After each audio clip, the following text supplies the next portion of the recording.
오늘 창세기 25장 19절부터 말씀을 좀 보겠습니다. 창세기 25장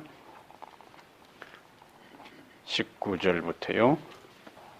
아브라함의 아들 이삭의 족보는 이러하니라. 아브라함이 이삭을 낳았고 이삭은 40세에 리브가를 맞이하여 아내를 삼았으니 리브가는 밧담 아람의 아람 족속 중 버두엘의 딸이요 아람 족속 중 라반의 누이였더라. 이삭이 그의 아내가 임신하지 못함으로 그를 위하여 여호와께 간구하매 여호와께서 그의 간구를 들으셨으므로 그의 아내 리브가가 임신하였더니 그 아들들이 그의 태 속에서 서로 싸우는지라. 그가 이르되 이럴 경우에는 내가 어찌할꼬 하고 가서 여호와께 묻자온대. 여호와께서 그에게 이르시되 두 국민이 네 태중에 있구나. 두 민족이 네 복중에서부터 나누이리라. 이 족속이 저 족속보다 강하겠고 큰 자가 어린 자를 섬기리라 하셨더라. 그 해산 기한이 찬적 태에 쌍둥이가 있었는데 먼저 나온 자는 붉고 전신이 털을 같아서 이름을 에서라 하였고 후에 나온 아우는 손으로 에서의 발꿈치를 잡았으므로 그 이름을 야곱이라 하였으며 리브가가 그들을 낳을 때에 이삭이 60세였더라. 아멘. 우선 앞에 12절부터 18절에는요. 이스마엘의 후예가 나와요. 왜 아브라함이 죽고 난 다음에 이스마엘 후예가 나오고 그 다음에 이삭이 쌍둥이를 낳는 이야기를 같이 기록하고 있을까? 우리는 사실상 이스마엘에 별 관심이 없잖아요. 이스마엘이 뭐 어떻게 됐든 우리는 별 관심도 없는데 창세기를 기록한 모세는 아브라함의 죽음 이후에 이삭이 아들을 낳는 거기에 이스마엘 후예를 기록하는 것은 여기 17장 20절에 하나님께서 17장 20절 앞에 잠깐 한번 가서 그 이유를 우리가 이제 알아야 되는 거예요. 왜 창세기 25장 12절부터 18절에 이스마엘의 후예를 기록하고 있는가? 17장 20절에 이스마엘에 대하여는 내가 네 말을 들었나니 내가 그에게 복을 주어 그를 매우 크게 생육하고 번성하게 할지라. 그가 12두령을 낳으리니 내가 그를 큰 나라가 되게 하리라. 하나님께서 아브라함이 실수로 하나님의 약속과 상관없이 여종을 취해서 낳은 아들이라 할지라도 이스마엘은 잘못한 게 없잖아요. 그러니까 그 이스마엘에게도 하나님께서 아브라함의 후손이라는 것 때문에 뭘 약속하신? 12방백의 그 조상이 되리라 하는 약속을 하셨던 거예요. 그래서 모세는 창세기 25장의 아브라함의 죽음 다음에 이스마엘의 후예에 대해서 우리가 아무 관심도 없는 그 이스마엘에 대해 12절부터 18절에 기록하면서 16절 보세요. 25장 16절에 이들은 이스마엘의 아들들이요 그 촌과 부락대로 된 이름이며 그 족속대로는 12 지도자들이었더라. 그러면 왜 모세가 이것을 기록한다고요? 17장 20절에 하나님께서 아브라함에게 하신 약속이 그대로 성취되었다 하는 것을 여기서 증명해 주는 겁니다. 그 정도 의미만 우리가 12절에서 18절을 이제 확인하고 오늘 우리가 조금 구체적으로 살필 것은 19절부터요. 25장 19절부터 아브라함의 아들 이삭의 족보는 이러하니라. 아브라함이 이삭을 낳았고 이제 이삭의 가계가 나오는데 지난 시간에 우리가 아브라함이 몇 살에 죽었는가? 25장 7절에 아브라함이 175살에 죽었어요. 그 다음에 이삭이 출생할 때는 아브라함은 100살이었어요. 그 다음에 이삭이 여기 26절에 리브가가 그들을 낳을 때에 이삭이 60세였더라. 이삭은 60세에 야곱을 낳았고 아브라함 그때에 그는 몇 살이 되는 거예요? 자, 100살에 이삭을 낳았어요. 160이요. 160이고 아브라함이 몇 살에 죽었어요? 175살에 죽었어요. 그러니까 아브라함이 죽었을 때 야곱은 몇 살이었는가? 15살이었어요. 그러니까 야곱은 아브라함과 15년을 같이 살았습니다. 자기 할아버지하고.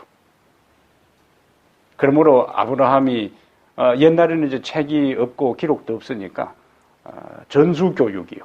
함께 여러 세대가 겹쳐서 살면서 아브라함은 그의 손자에게 갈대우르에서 하나님께서 그를 부르신 이야기, 긴 순례 여행에 자기가 어떤 경험을 했으며 어떤 실수를 했으며 또 그의 아버지 이삭을 어떤 과정에서 낳았는지에 대한 것들을 야곱에게 다 신앙적 교육을 시켰는 거예요.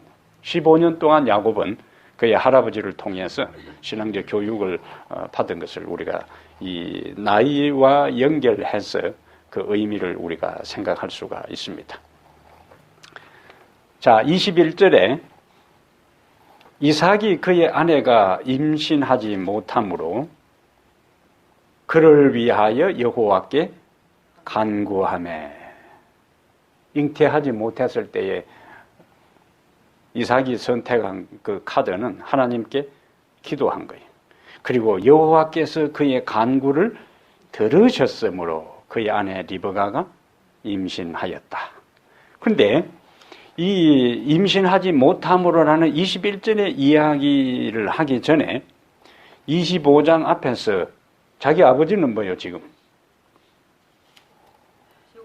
그의 아버지 아브라함은 재혼해가지고 그 나이가 그 많은 상태에서도 아들을 6명이나 낳았는데 그 아들은 젊을 때 40에 결혼을 했는데 아들을 못 낳아요. 그 다음에 이스마엘은 하나님의 약속한 후손이 아님에도 불구하고 또 12명이나 낳는 기록을 하고 있어요. 자기 아버지는 그 노인이 6명을 낳고, 예? 그럼 이삭 입장에서는 어떨까요? 자기 아버지는 세장가 가가지고 또 구비 같은 아들을 계속 낳아대고, 자기 또 이복 형제인 이스마엘도 계속 아들을 낳았는데, 자기는 뭐냐, 그거예요, 자기는. 그러니까 우리가 흐름을 이렇게 아버지가 아들 낳은 이야기, 그 다음에 이스마엘이 아들 낳은 이야기, 그냥 별도로 이렇게 보지 말고, 이삭이 결혼을 했는데 아들을 낳지, 임신하지 못하는 상태에서 아버지가 아들을 낳고 그의 형제가 아들을 낳는 그거하고 연결할 때에 이삭이 하나님께 얼마나 간절히 기도했겠느냐 하는 그 심정을, 그 간절함을, 기도에 임하는 그 마음을 우리가 짐작할 수가 있어요.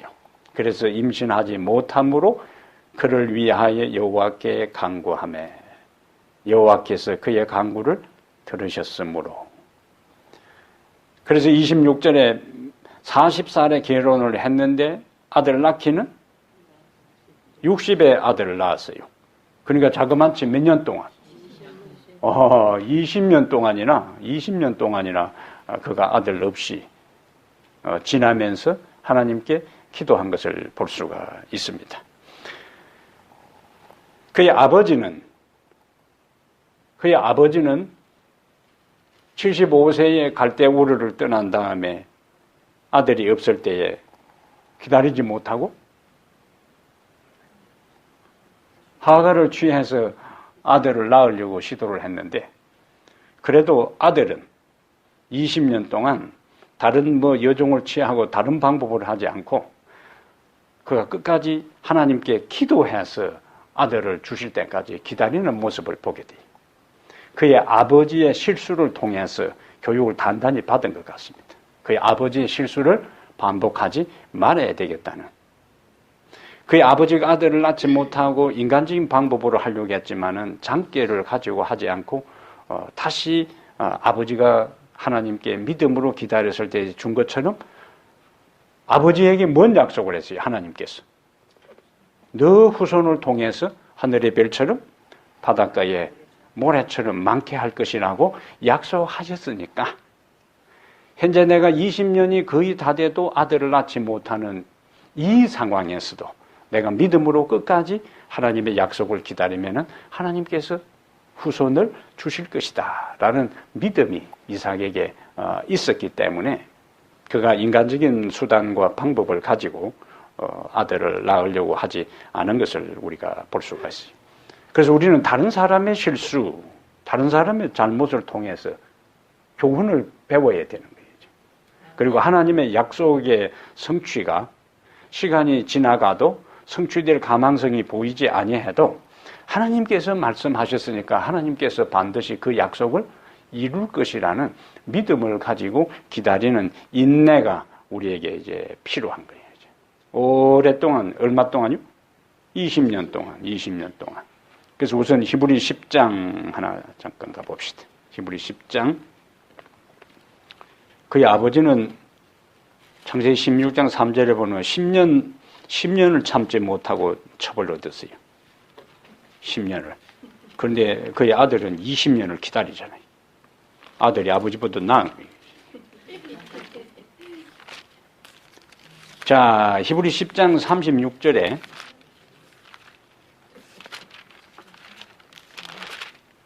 히브리 10장 여기서 우리가 중요 단어는 너희에게 인내가 필요함은 너희가 하나님의 뜻을 행한 후에 약속하신 것을 받기 위함이라.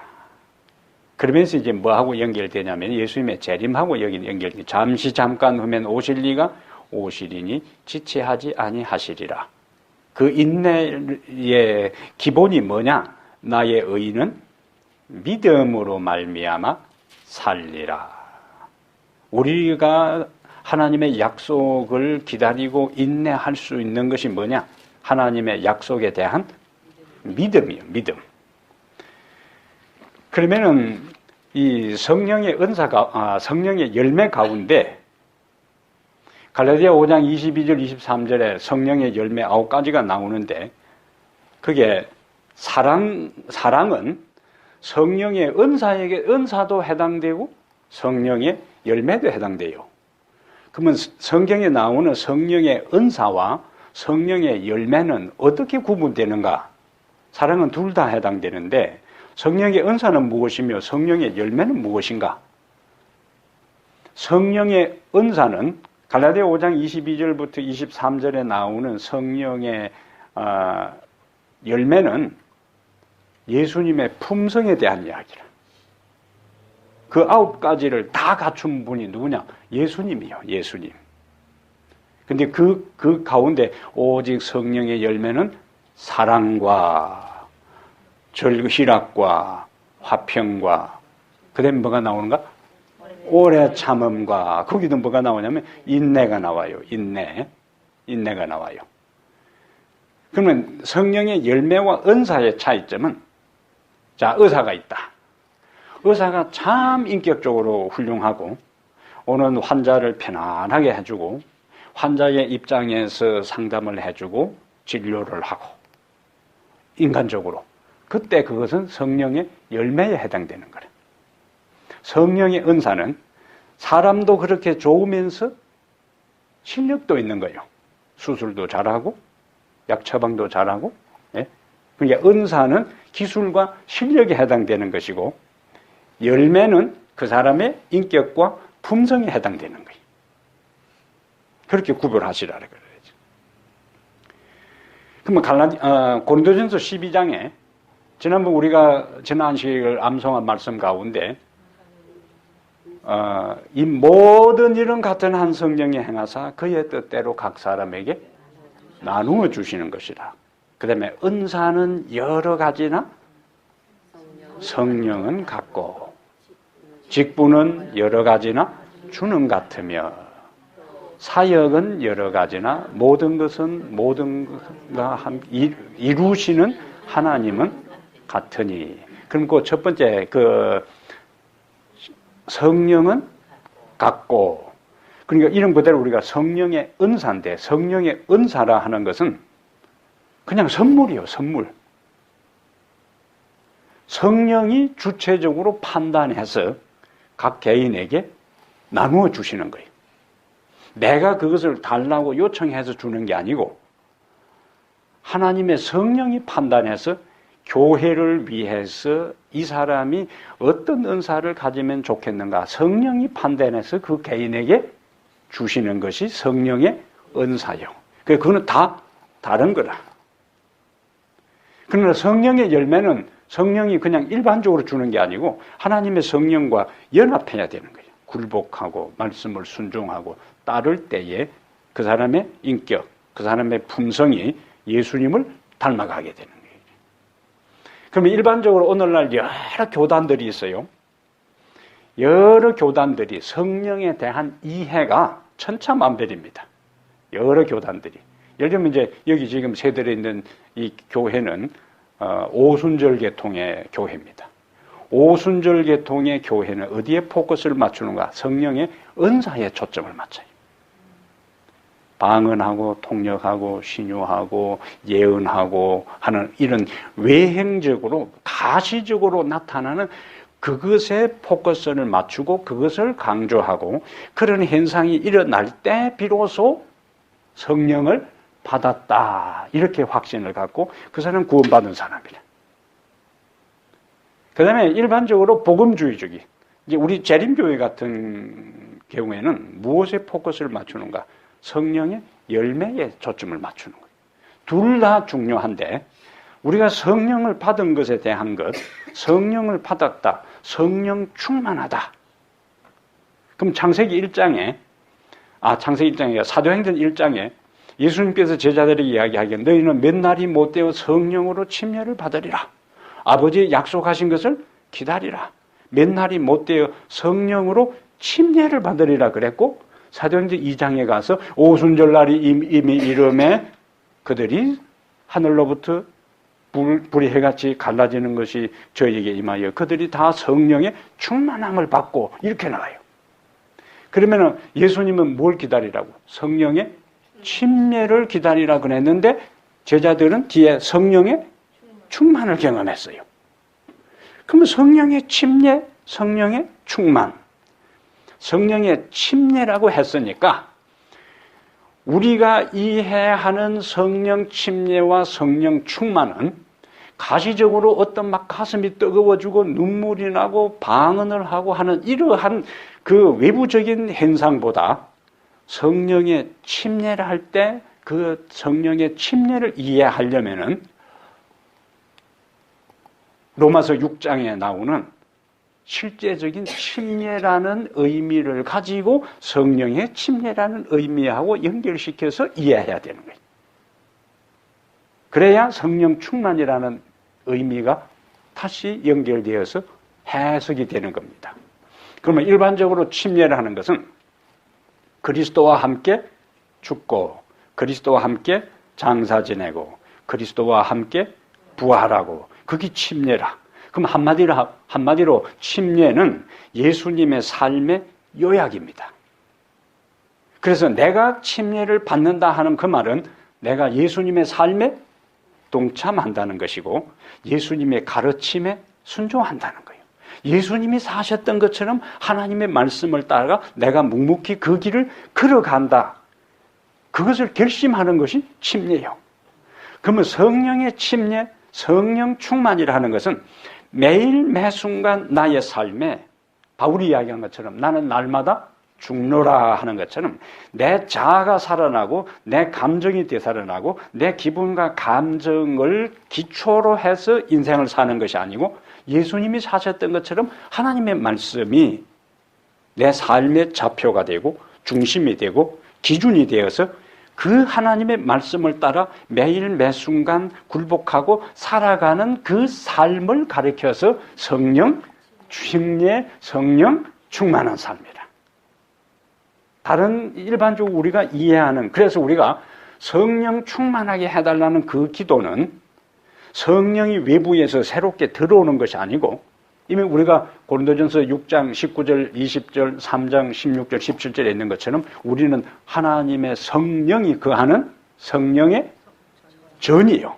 그러니까 이미 우리 속에 하나님의 성령이 계시는 거예요. 하나님의 성령이 우리 안에 계시기 때문에 성령 충만하게 해달라는 것은 외부에서 성령이 양적으로 우리에게 임하는 것이 아니고 내 안에 이미 계시는 성령이 하나님의 말씀을 나에게 끊임없이 매 순간순간 가르쳐 줄 때에 그 가르침에 내가 순종하고 굴복하고 그분이 이끄시는 대로 따라가는 삶이 되게 해달라는 기도가 무슨 기도인가? 성령 충만하게 해달라는 기도예요. 그게 성서적입니다. 근데 많은 경우에 사람들이 성령 충만하게 해달라고 그냥 소리를 고래고래 지르고 통성기도를 하고 나가면은 삶이 바뀌잖아요. 그게 아니라는 거예요. 조용한 가운데 하나님의 성령께서 엘리야에게 임했던 것처럼 세미한 음성으로 우리에게 말씀하시는, 우리의 양심과 우리의 영을 통해서 말씀하시는 그 음성에 매일 매순간 굴복하고 따르는 삶, 성령 충만한 삶입니다. 예? 그것이 재림교회가 성경을 통해서 이해해야 하는 성령 충만한 삶의 이야기예요. 그러면 이삭은 20년 동안 인내하면서 하나님께 기도했어요. 인내. 그것이 성령의 열매라는 거라. 그리고 그 인내에 그 인내할 수 있는 원동력, 인내할 수 있는 기본이 뭐냐? 하나님께서 하신 말씀에 대한 믿음이다. 믿음. 하나님께서 하신 말씀에 대한 믿음이 그로 하여금 인내하게 하고 그 인내의 열매를 그가 경험한 것을 우리가 확인할 수 있습니다. 정리됐어요? 오케이. 그 다음에 다시 25장 22절에 그 아들들이 그의 태 속에서 서로 싸우는지라. 여러분들이 뭘 알고 싸웠는지 아니면은 그 뭐요 속에서 태동하는 그걸 했는지 모르지만은 어쨌든 태 속에서 서로 싸웠어.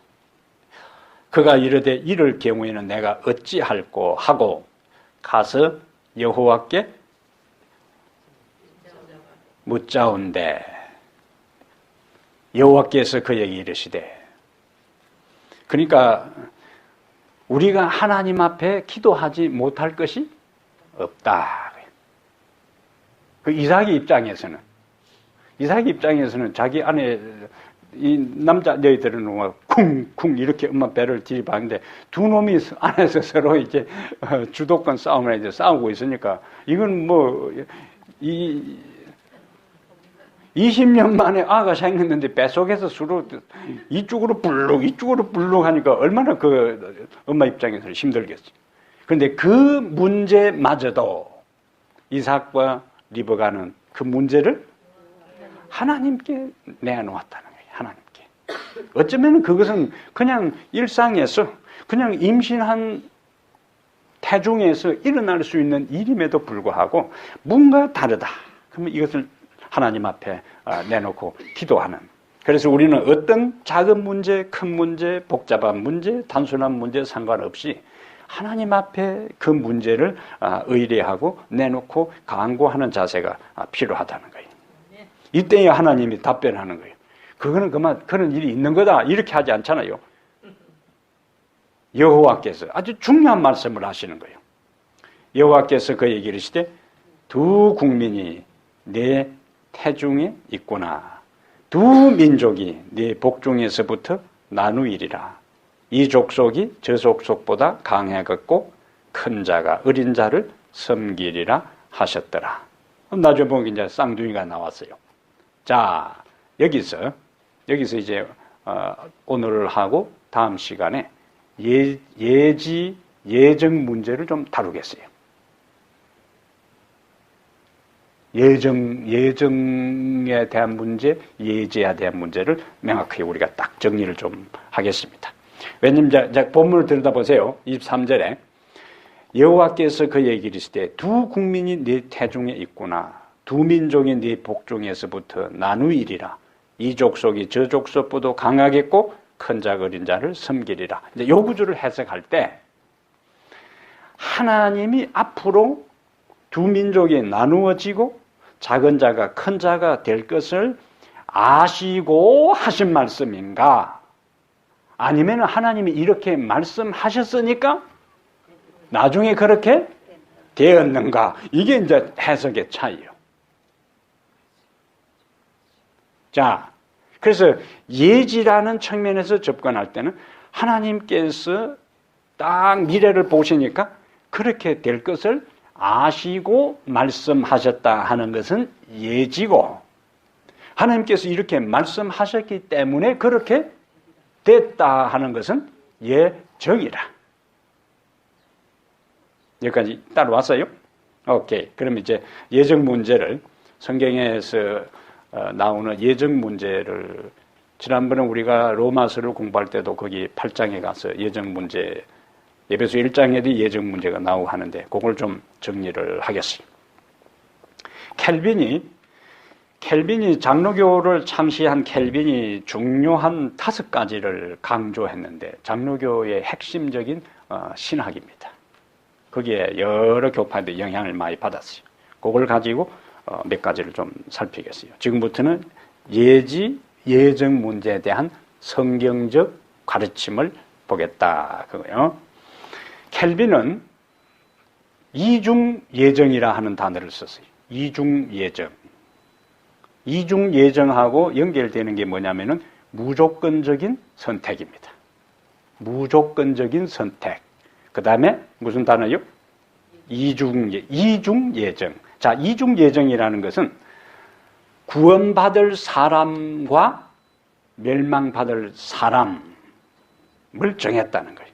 그래서 선택과 유기는 버렸다는 거예요. 유기견 할 때 유기요. 그래서 이중예정은 구원받을 사람과 멸망받을 사람을 하나님이 뭐 하셨다는 거예요? 예정 미리 정해놨다는 거예요. 그걸 이중예정이라는 거예요. 선택과 유기, 무조건적인 선택이. 그 다음에 두 번째는, 자, 예수님께서 십자가에 돌아가셨어요. 예수님께서 십자가에 돌아가신 것은 모든 사람을 위해서 돌아가신 것이 아니고 구원받을 사람들만을 위해서 돌아가셨다. 아직은 성경적으로 반증하지 않고 켈빈의 장로교에서 가르치는 걸 우리가 이제 살피는 거예요. 그걸 제한속죄라 그럽니다. 제한속죄. 절대 예정에 의해서 구원받기로 하나님이 예정한 사람만을 위해서 예수님이 십자가에 돌아가셨다 하는 것을 뭐라 부른다? 제한속죄, 제한된 속죄. 그 다음에 세 번째로 인간은 타락해서 스스로 절대로 구원할 수 없을 만큼 완전히 타락했다. 전적 타락입니다. 전적 타락. 스스로 구원을 위해서 인간은 아무것도 할 수 없다는 거예요. 요건 이제 구분을 잘 해야 돼요. 스스로 구원을 위하여 인간은 아무것도 할 수 없다. 그걸 뭐라 한다고요? 전적인 타락. 그 다음에 네 번째는 하나님께서 성령을 통해 인간을 선택했는데 아무도 그 은혜를 저항할 수 없다.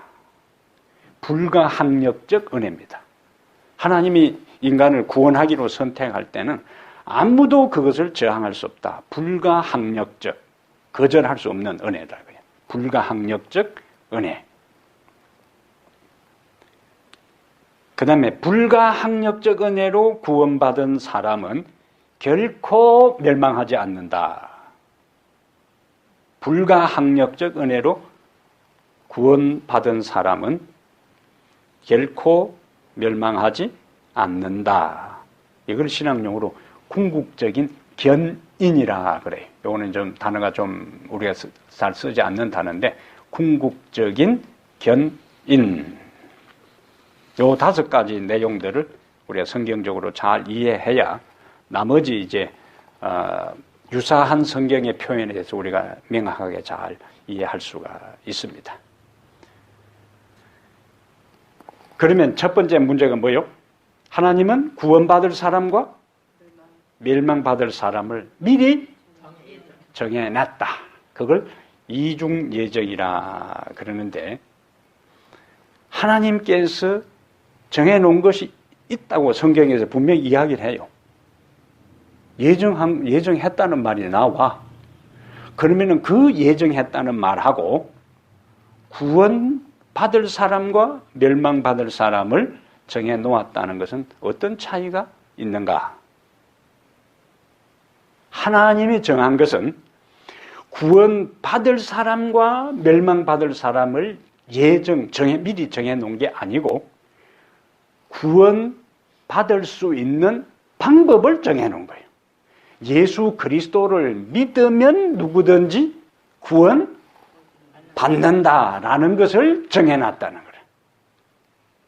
개인을 정한 것이 아니고 구원받을 수 있는 방법. 그게 성경이 말하는 예정이에요. 예정. 미리 분명히 정해놨는데 그리스도 안에서 그리스도로 말미암아 그리스도를 믿으면 누구든지 다 구원받는다. 그것은 인간을 창조하기 전에 이미 창세 전에 예정해 놓은 거예요. 그러니까 개인의 운명을 결정한 것이 아니라 그리스도 안에서 구원받도록 정해놨다. 이게 성경이 말하는 첫 번째 예정이에요. 정리됐죠? 그 다음에 두 번째, 구원받을 사람과 멸망받을 사람이 정해놨다면 성경 말씀이 그냥 모순되는 거예요. 우선 가장 쉬운 말씀, 요한복음 3장 16절에, 자, 요한복음 3장 16절하고 켈빈의 예정론하고 어떻게 모순되는가? 켈빈은 구원받을 사람과 멸망받을 사람을 미리 정해놨다 하는데, 만약에 그것이 성서적이라면 요한복음 3장 16절에는 누구든지 저를 믿으면 멸망치 않고 영생을 얻는다.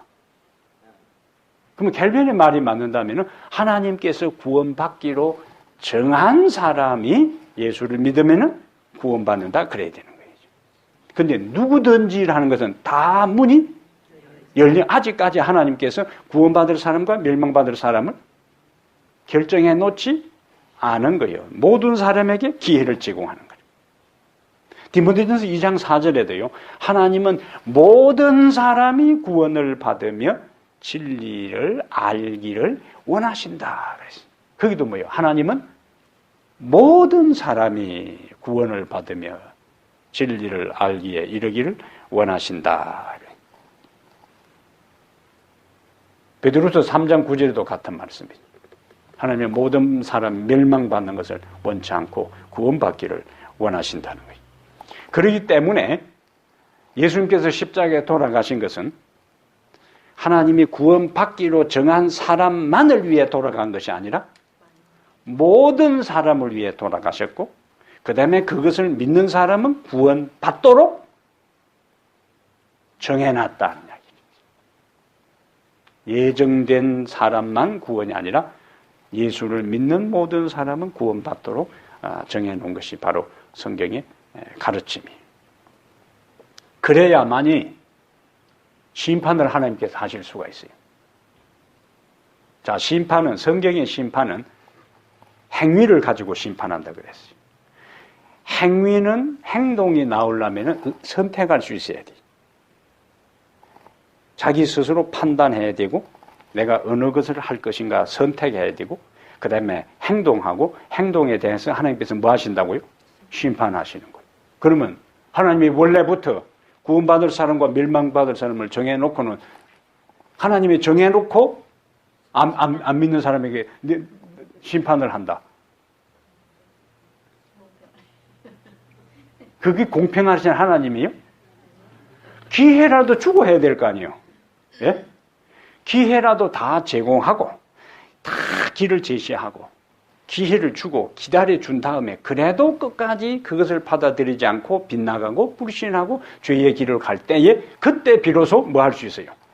심판할 수 있어요. 그래야 이의를 달지 않지요. 하나님의 심판에 대해서 아무도 이의를 달지 않는 거예요. 그러니까 하나님의 심판이라는 측면, 하나님의 공의라는 측면, 하나님의 사랑이라는 측면에서 볼 때에 구원받을 사람과 멸망받을 사람을 미리 정해놨다 하는 것은 하나님의 사랑하고도 안 맞고 하나님의 공의하고도 안 맞고 하나님의 심판하는 것은 전혀 모순되는 결과에 이를 수가 있는 거예요. 심판에 있어서도. 왜냐하면 전도서 12장 14절에 이래 결국을 다 들었으니 하나님을 두려워하며 그의 영광을 두려. 하나님은 모든 은밀한 일을 선악간에 심판하시리라 했는데 로마서 14장 14절에 우리가 다 하나님의 심판대 앞에 서리라 했는데 심판대 앞에 서는 사람이 이미 멸망받도록 정해놓고 심판대 앞에서 네 죄를 알렸다. 얼마나 모순돼. 그러므로 예정론의 이중 예정, 구원받을 사람과 멸망받을 사람을 이미 정해놨다 하는 그것도 성경적으로 모순이다. 그 다음에 여호수아 24장 잠깐 한번 가보겠어요. 여기에 인간의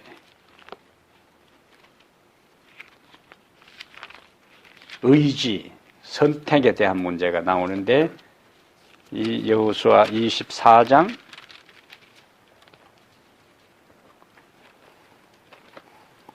15절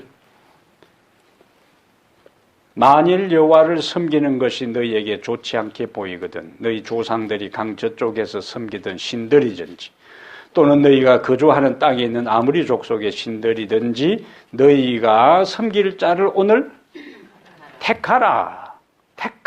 택할 수 있는 것은 뭐가 있어야 돼? 우리에게 의지의 자유, 선택의 자유가 있을 때에 택할 수 있는 거예요. 근데 하나님이 구원받을 사람과 멸망받을 사람을 이미 정해놨으면 우리에게 뭐 이러고 저러고 할 선택의 여지가 없잖아요. 택하라.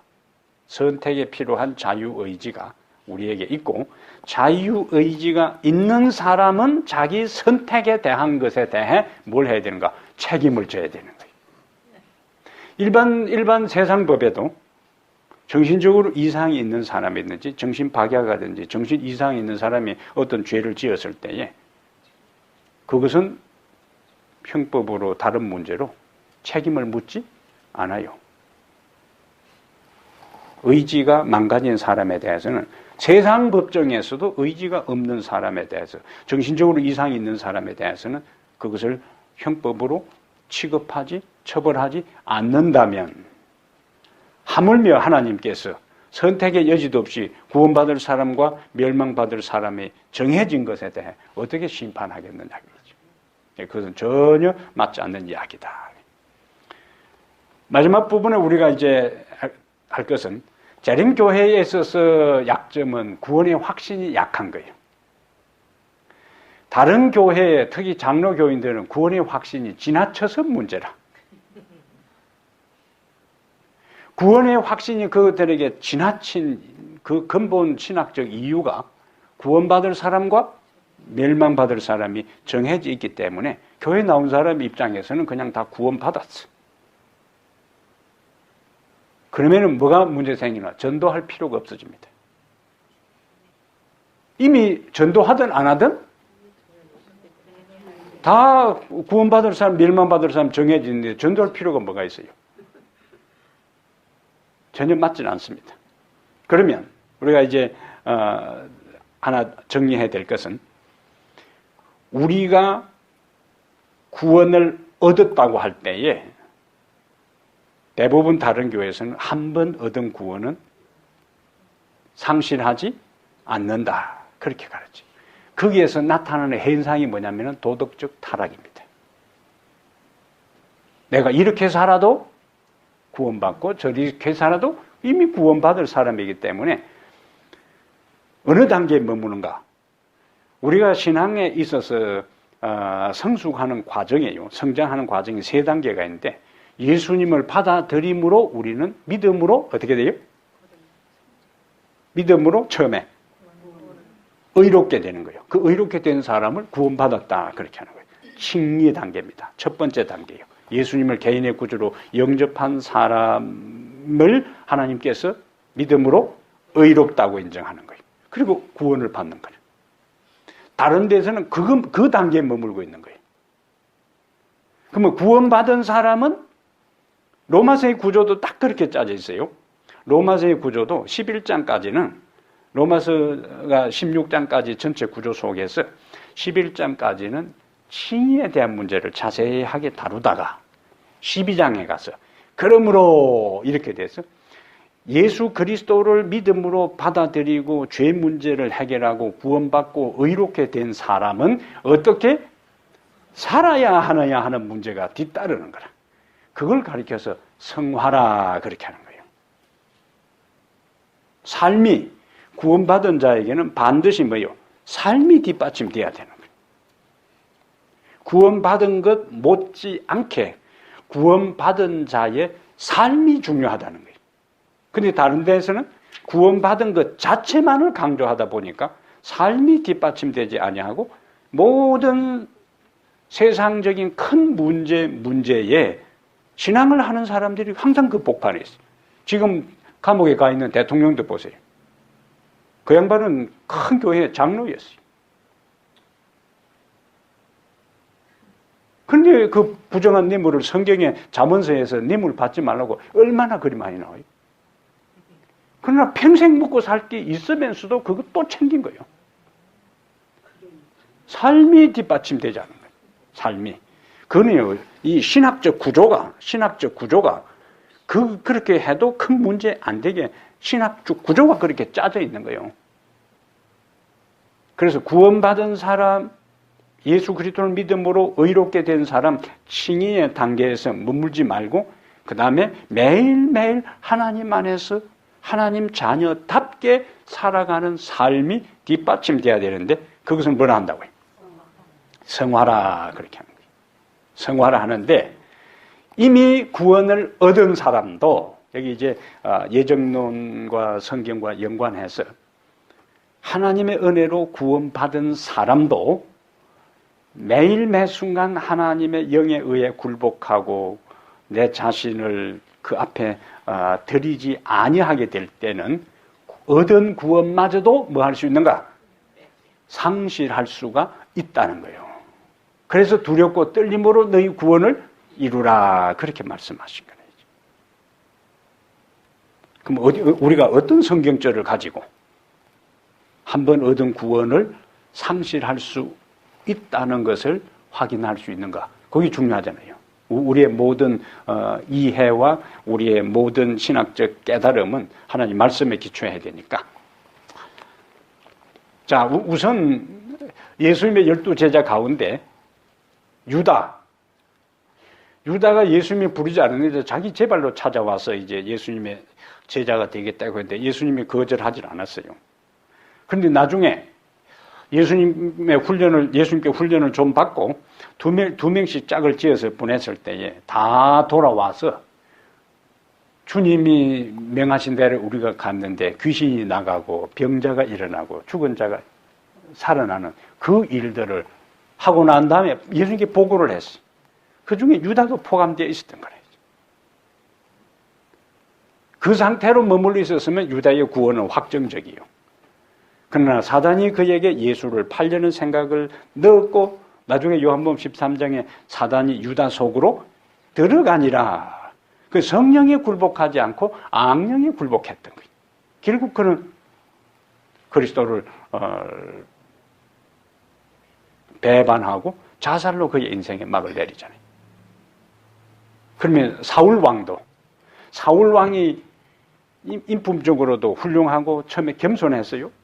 왕으로서 백성들이 그를 찾았을 때 저 행구 사이에 숨어 있을 정도로. 그 다음에 그가 나중에 주변 적국이 쳐들어왔을 때에 성령에 충만해서 적군을 쳐부수고 그 다음에 그가 이스라엘의 왕으로서의 자격을 백성들 앞에 드러내요. 그 다음에 그가 왕이 되었다는 소식을 듣고 비류들이 저 사람이 어떻게 우리 왕이 되어 하고 했을 때에 나중에 왕이 된 다음에 그 사울 왕의 척근들이 그 사람들 잡아내 죽이자 할 때에 죽이지 말자고 할 정도로 겸손하고 사람을 사랑한 사람이었다. 그러나 결국 그가 여호와의 부리는 신이 그를 떠나고 악령이 그를 사로잡은지라. 그러니까 그가 초기에는 하나님의 성령에 사로잡혔고 이스라엘 왕으로서 훌륭하게 지도력을 발휘했지만 그가 매일매일 하나님 앞에 굴복하지 아니하고 핑계하고 변명하고 이유를 대고 하다가 결국 그는 뭐예요? 버림받았잖아요. 우선 고린도전서 9장 한번 가봅시다. 고린도전서 9장에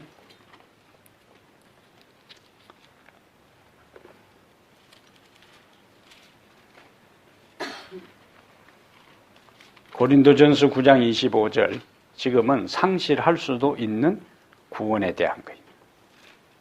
하나님이 구원받을 사람과 멸망받을 사람을 정해놨다면은 정해놓은 사람은 타락하지 않는 거예요. 그러나 바울은 9장 25절에 이기기를 다투는 자마다 모든 일에 절제하나니 그들은 썩을 멸류관을 얻고자 하되 우리는 썩지 아니할 것을 얻고자 하노라. 그러므로 나는 다름질하기를 향방은 같이 아니하고 싸우기를 허공을 치는 것 같이 아니하며 그 다음 뭐라고 했어요? 내가 내 몸을 쳐 복종하게 하면 내가 남에게 전파한 후에 자신이 도리어 버림을 당할까 두려워함이로다. 그럼 바울이 강조하는 것은 뭡니까? 내가 내 몸을 쳐 복종하게 하면 내가 남에게 전파한 후에 도리어 자신이 도리어 버림을 당할까 두려워함이로다. 이 바울 스스로도 자기가 제대로 하나님 앞에 날마다 굴복하고 쳐서 복종하지 않으면 자기도 뭐 할 수 있다는 거예요? 버림받을 수 있다는 거예요. 바울같이 탁월한 사람도 자기가 끝까지 믿음 안에 있지 아니하면은 버림을 받을 수 있다는 걸 그의 입으로 고백하고 있잖아요. 한 구절만 더 보고 마칩시다. 마태복음 24장 12절 13절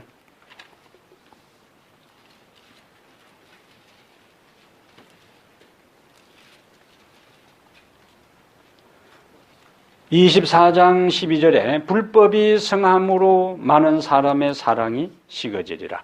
13절이 중요한 거예요. 그러나 끝까지 견디는 자는 구원을 얻으리라. 말로 바꾸면 뭡니까? 끝까지 견디지 못하면 구원이 없다는 거지. 그래서 끝까지 견디는 자는 구원을 얻으리라. 하나님께서 그래서 인간을 창조할 때에 선악과를 따먹을 수도 있고 따먹지 않을 수 있도록 의지의 자유, 선택의 자유를 주신 하나님은 죄를 범한 모든 인간들에게 예수님께서 십자가에 모든 사람의 죄를 위하여 돌아가신 다음 모든 사람에게 구원의 기회를 주셨고 그 다음에 모든 인간들은 그 하나님이 제공된 구원의 기회에 대해서 인간 스스로 뭐 해야 되는 거예요? 선택하고 그 선택하고 믿을 때 비로소 인간 개인에게 구원이 이루어지는 것이지 하나님이 일방적으로 구원받을 사람과 멸망받을 사람을 일방적으로 정해놓은 것이 아니라는 거예요. 그래서 하나님께서 하시는 것과 인간의 반응이 협력해서 구원이라는 것이 이루어지고 구원이라는 것이 유지된다는 거죠. 여기 끝까지 견디는 자는 구원을 얻으리라. 다음 시간에는 이제 로마서 9장에서 하나님께서 바로의 마음을 강팍하게 하고 에서는 미워하고 야곱은 사랑하고 오늘 본문에 나오는 그 장면들이 어떤 의도로 바울이 그것을 이야기를 했는가 그 점을 조금 더 살피고 이제 에서와 야곱의 이야기로 다시 돌아가겠습니다. 자, 오늘 이 정도 하면 이제 우리가 예정과 그 다음에 인간의 책임, 예지에 대한 것들을 우리가 어느 정도 좀 정리가 됐어요. 다음 시간에 한 시간 조금 더 하면은 전체적인 그림을 우리가 그릴 수가 있습니다. 그래서 하나님께서 우리에게 의지의 자유를 주셔서 바로 그 선택, 그 다음에 그 선택의 기준이 뭐냐? 하나님의 말씀이에요.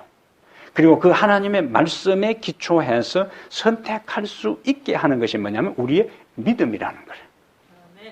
그렇게 매일 매순간 하나님의 말씀에 기초해서 믿음으로 하나님의 약속에 근거해서 우리가 반응하고 우리의 감정과 우리의 이성과 우리의 모든 것들을 그분에게 굴복할 때에 하나님께서 그 과정을 통해서 우리가 그리스도인답게 살아가게 하고 궁극적으로 예수님께서 오실 때에 우리를 예수님의 완전한 인격, 품성으로 우리를 영광스럽게 변화시켜 주는데 그걸 가리켜서 영화라 그렇게 하는 거예요. 그래서 칭의에서 성화, 성화에서 영화. 그래서 홀련히 변화하리니 이 썩을 것이 썩지 아니할 것으로 이 죽을 것이 죽지 아니할 것으로 변화되리라. 그것이 예수님께서 재림하실 때 이루어지는 겁니다. 그때까지는 우리에게 끊임없이 뭐요?